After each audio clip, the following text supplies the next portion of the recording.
मान्छेहरू भेडा जस्तो हो, ग्रुपले जे गर्छ त्यही गर्छ भनेर भन्ने गर्छन् र वास्तवमा यो कुरा गलत होइन।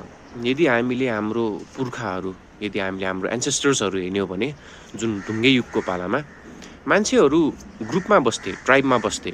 किन भन्दाखेरि मान्छेहरू हन्टिङ गर्नको लागि जुन रिसोर्सेसहरू चाहिँ युज गर्नको लागि मान्छेहरू ग्रुपमा बस्नु पर्थ्यो। किनभने यदि ग्रुपमा बसेन भने एक्लै कसरी सर्भाइभ गर्थे त? सो त्यो अपर्च्युनिटीहरू नै पाउँदैनथे मान्छेहरूले।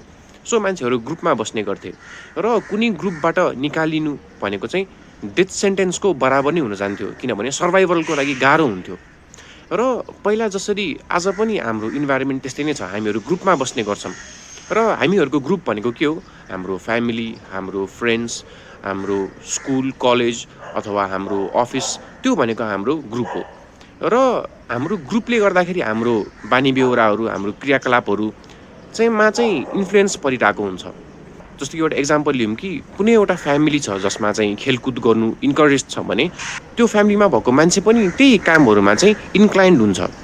र अफिसमा यदि चाहिँ तपाईँको अफिसमा चाहिँ एकदम सुटबुट लाएर आउने, चिटिक्क परेर आउने बानी यो त्यस्तो खालको इन्भाइरोमेन्ट हुन्छ भने तपाईँ पनि त्यस्तै खालको लवाइ धवाइमा चाहिँ इन्क्लाइन्ड हुनुहुन्छ।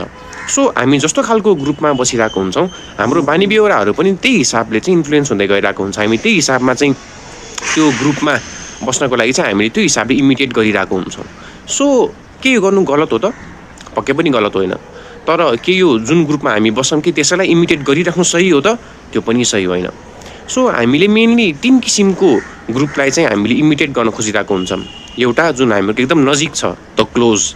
अर्को छ द मेनी, जुन सबै धेरै मान्छेहरूले गरिरहेको हुन्छन्। र अर्को ग्रुप छ द पावरफुल मान्छेलाई हामीले इमिटेट गर्न खोजिरहेको हुन्छौँ।